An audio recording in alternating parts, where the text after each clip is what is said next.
வடலூரில் ஸ்கூட்டியை திருடிய திருடன் 3 நாட்களுக்கு பின்பு கையும் காலுமாக பொதுமக்களிடம் சிக்கியதால் காவல்துறையிடம் ஒப்படைப்பு.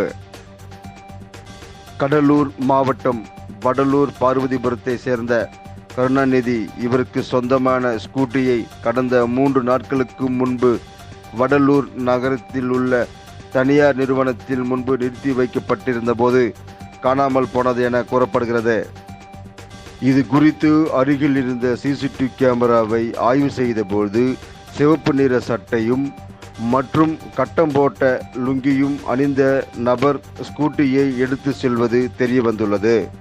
இது குறித்து புகைப்படம் சமூக வலைதளத்தில் கடந்த 3 நாட்களாக வைரலாகிய நிலையில் இன்று வடலூர் சத்திய ஞான சபை வளாகத்தில் அன்னதானம் போடப்பட்ட இடத்தில் ஸ்கூட்டியை திருடிய திருடன் அணிந்திருந்த அதே உடையில் ஒருவர்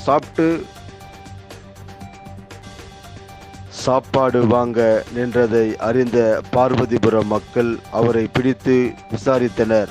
அப்பொழுது ஸ்கூட்டியை திருடியது நான் தான் என ஒப்புக்கொண்டு திருடப்பட்ட ஸ்கூட்டியை சிதம்பரம் நகராட்சிக்கு சொந்தமான வாகனம் நிறுத்தும் இடத்தில் வைத்துள்ளதாகவும் கூறினர். பின்னர் அதற்கான டோக்கனையும் பொதுமக்களிடம் கொடுத்துள்ளனர்.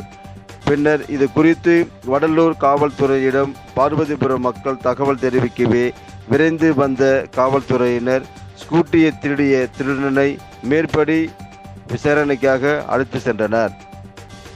பின்னர் 3 நாட்களுக்கு முன்பு ஸ்கூட்டியை திருடிய திருடன் திருடும் பொழுது அணிந்திருந்த அதே உடையை மீண்டும் அணிந்து கொண்டு வடலூர் பகுதியில் உலா வந்ததால் வசமாக சிக்கிக்கொண்ட சம்பவம் அப்பகுதியில் பெரும் பரபரப்பை ஏற்படுத்தியுள்ளது.